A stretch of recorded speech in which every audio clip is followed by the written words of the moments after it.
இல்ல சார், நீ வைக்கிற ஒரு ஸ்டெப் ரொம்ப த்ரில்லிங்கா இருக்கா சார். டேய் முட்டை அண்ணே டில்மேனியா. டேய் இப்ப அண்ணன் உள்ள போனவன என்ன வேணாலும் நடக்கலாம். நான் உங்க வீட்டுக்கு வருவேன், வந்து உன் பொண்ணையும் உன் ஒய்ஃபையோட பிறப்புறுப்பை கிழிப்பேன் அப்படின்னு வெளிநாட்டுல இருந்து போன் கால்ஸ் வருது.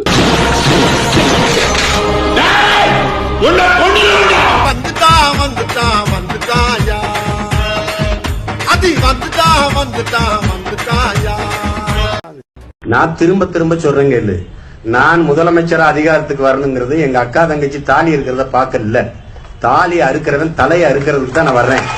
அதை கவனமா வச்சுக்கணும்.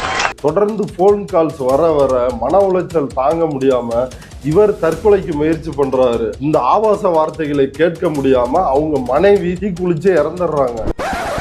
இவனை கொன்னிடலாமா? எஸ்பி வருண்குமார் ஒரு பதிவு போடுறாரு, சாதிகள் இல்லை அடி பாப்பா. அந்த கவிதைக்கு கீழே போயிட்டு இவன் ரிப்ளை பண்றான், சாரே நாங்கள் ஆட்சி அதிகாரத்திற்கு வருவதற்கு முன்னால் தயவு செய்து நீங்கள் இறந்து விடுங்கள். ஆமா என்ன அதெல்லாம் எதுக்குது? இங்க வர்றா யோ, நம்மளுக்கு ரொம்ப செட் ஆயிட்டா. நீ உன்னைய மாதிரி ஒரு 4 பேர் இருந்தா நான் பாட்டுக்கு டெவலப் ஆகி போய்கிட்டே இருப்பேன்.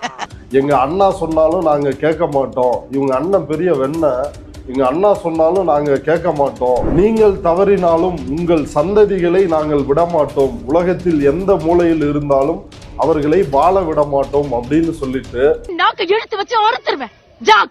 எஸ்பி வருண்குமாருக்கு கொலை மிரட்டல். எஸ்பி வருண்குமாரினுடைய குடும்பத்தினர் மற்றும் அவருடைய குழந்தைகளுக்கு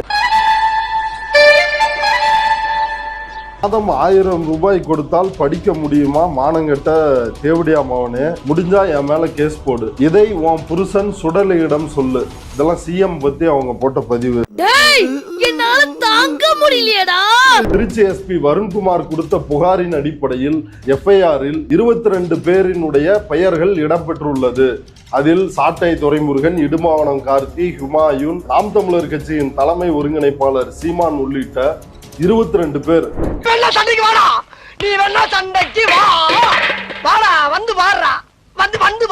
கிட்டத்தட்ட இன்னைக்குதான் முதல் கைது தொடங்கி இருக்குது. கடைசி கைதாக சீமான் இருப்பார் அப்படின்றது எதிர்பார்க்கப்படுகிறது. நீங்க ஒரு டமாஸ்காரங்கண்ணா, உங்க பாதை ரொம்ப டேஞ்சருங்கண்ணோ, நீங்க வசமா மாட்டிக்குவீங்க.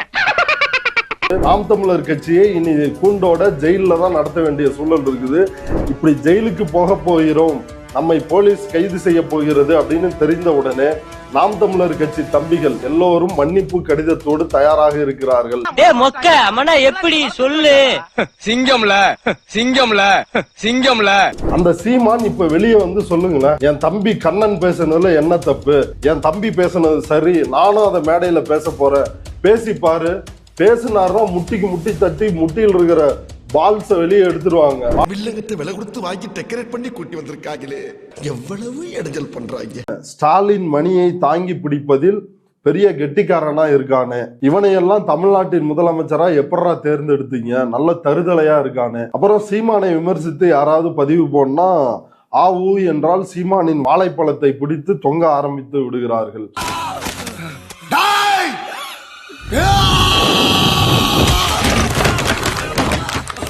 இப்படி பேசுகின்ற ஒரு அயோக்கிய பயல, ஒரு ஆபாசமும் வக்கிரமும் அவதூறும் நிறைந்த ஒருவனை கைது செய்தால் அதற்கு கருத்துரிமை அப்படின்னு ஒரு பெண் நிர்வாகியே பேசுறாங்க. அவர்களை யாராவது இப்படி ஆபாசமாக பேசினால் அவர் காத்திருப்பாரா? இன்னைக்குதான் முதல் கைது தொடங்கி இருக்குது. கடைசி கைதாக சீமான் இருப்பார் அப்படின்றது எதிர்பார்க்கப்படுகிறது.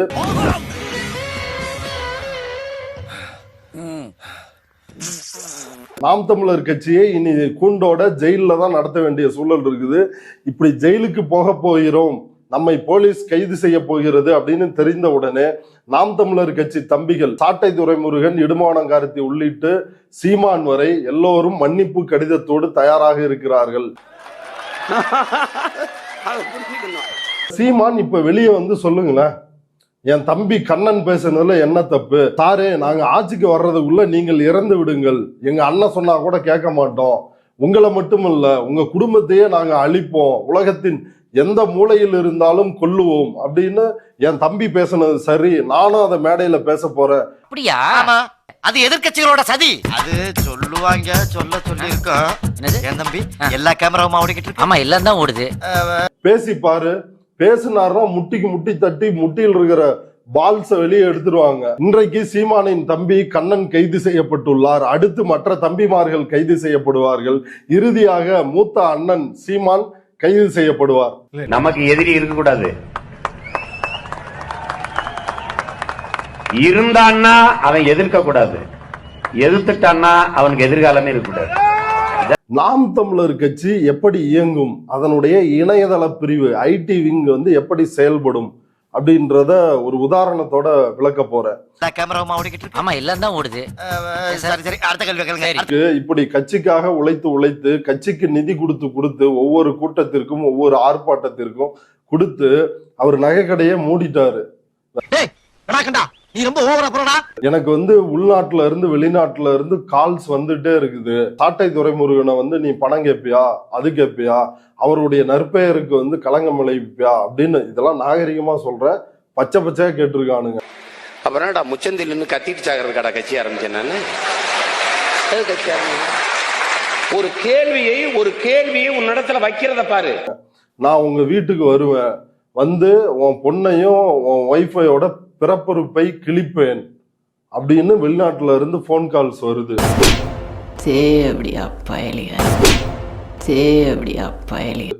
அவர் வந்து சாட்டை துரைமுருகன்ட்ட சொல்றாரு, என்னப்பா இப்படி வந்து என் குழந்தை 8 வயசு, என் ஒய்ஃப், இவங்க 2 பேரையும் வந்து பிறப்புறுப்பை கிழிப்பன்னு வந்து பேசுறாங்க. ஏன்னா அவனோட சுவாச காத்து கூட நம்ம மேல விழப்படாது. ஆத்துக்கு போய் தலை முழுகலாம். வாங்கோ பாவி சண்டாளா காமாந்தகாரா உருப்படுவானா, இதெல்லாம் நியாயமா அப்படின்னு வந்து கதறாரு. இது சாட்டை துரைமுருகன் வந்து என்ன இப்படிலாம் பேசிட்டு இருக்கிறீங்க, என் மீது அன்பு கொண்ட யாராவது இப்படி செய்து இருப்பாங்க, அதுக்காக நான் வருந்துறேன். என்னடா பண்ணுவ, என்ன பண்ணுவ, ஒண்ணுக்கு இருந்துருவேன். வந்து ஜெயில புடிச்சு போட்டு கொட்டைய அழுக விடணுமா கூடாதா? இத பார், இது வரைக்கும் ஒரு நண்பன் சின்னசாமியை நீ நண்பனை தான் பாத்திருக்க, எதிரியா பார்த்தது இல்லல. இனி பாப்படா, இனிமே நீ தாண்டா எனக்கு துரோகி, நான் தாண்டா உனக்கு விரோதி. கோ கோ தௌசண்ட். அவர் வந்து ரொம்ப உருகி இன்னொருத்தர்கிட்ட சொல்றாரு, இந்த கட்சிக்காக பணத்தை இழந்தேன், நகைக்கடையை இழந்தேன். ஐயோ, மிகப்பெரிய களவாணி பயலாச்சே. இந்த டாடா ஏஸ் வண்டி வாங்கினாருல்ல, டாடா ஏஸ் வண்டி மதுரையில பிரச்சாரம் போறானுங்க. பிரச்சாரத்துக்கு போறப்ப அவனுங்க டாடா ஏஸ் வண்டி தான் பயன்படுத்துவானுங்க. அப்ப அண்ணன் டாடா ஏஸ் வண்டி கொடுங்க, டெய்லி 1500 ரூபா வாடகையா தர்றோம் அப்படின்னு அவர்கிட்ட அந்த வண்டியை வாங்குறாங்க. நீங்களா எங்க வரீங்க, வெள்ளையும் சொல்லியமா தொப்பையை தள்ளிக்கிட்டு உங்கள்தான் செலதான வைக்க. அப்ப இவரு சொல்றாரு, தம்பி மாசத்தவணை 11,000 நீங்க பெட்ரோல் அடிச்சு ஓட்டிக்கிங்க, எனக்கு மாசத்தவணையை மட்டும் கொடுத்துருங்க, டெய்லி 1500 எனக்கு வேணான்றாரு. தேர்தல் பிரச்சாரம் முழுக்க பயன்படுத்திட்டு அவருக்கு எந்த மாசமுமே 11,000 தரல. ஐயோ அட தற்கூரி நாயங்களா, ஏன்டா இந்த மாதிரி அநியாயம் பண்றீங்க? யோசிச்சு பாருங்க, ஒருத்தனை கழுத்தை நெரிச்சு சாகர நிலைமைக்கு வந்து கொண்டு வந்து நிறுத்திடுறானுங்க. இப்படி சீமான் யாருமே தட்டி கேட்கல, இவரை திட்டுறாங்க. தொடர்ந்து போன் கால்ஸ் வர வர மன உளைச்சல் தாங்க முடியாம இவர் தற்கொலைக்கு முயற்சி பண்றாரு.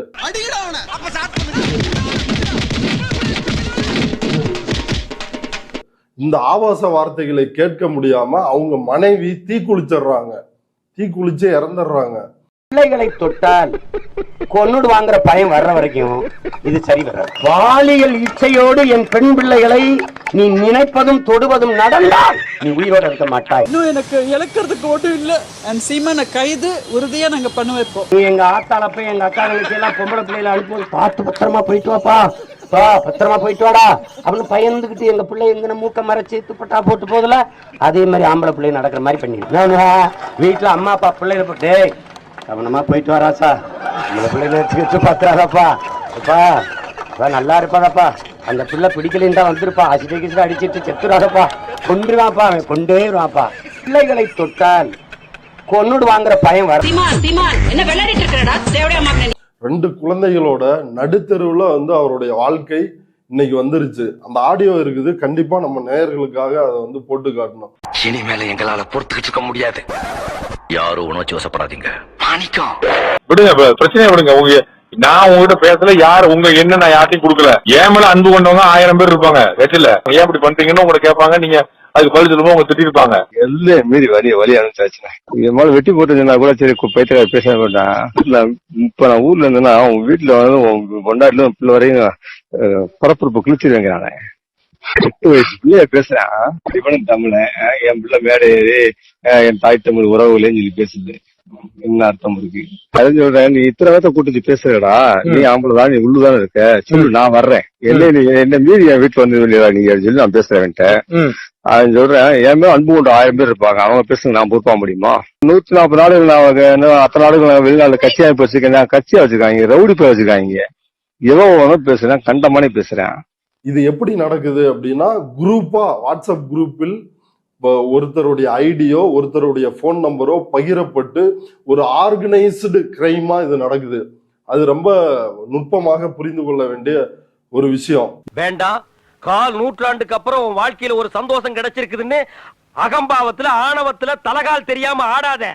இது நிலைக்காது. கீழே விழுந்தேன்னா பல்லு பகடலாம்.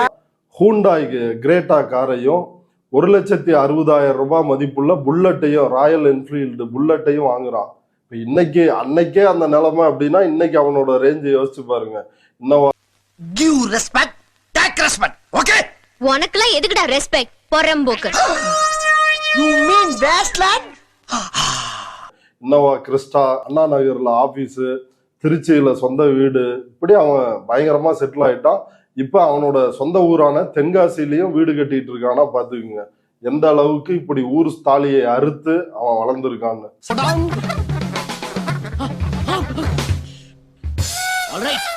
இன்றைக்கு ஒரு எஸ்பி அவருடைய குடும்பத்தை பர்சனலா அட்டாக் பண்றானுங்க, சிஎம் பர்சனலா அட்டாக் பண்றானுங்க. இந்த துணிச்சல் எங்க இருந்து வருது?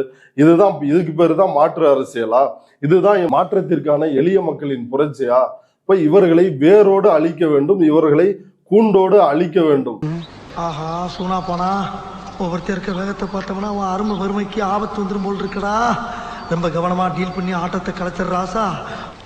அதற்கு இவர்களை எத்தனை நாள் வேண்டுமானாலும் சிறையில் அடைக்கலாம், இவர்கள் மீது எத்தனை பேர் மீது வேண்டுமானாலும் இந்த நாம் தமிழர் கட்சி நிர்வாகிகள் மீது குண்டர் சட்டத்தை பாய்ச்சலாம் அப்படின்றதான் என்னோட கருத்து.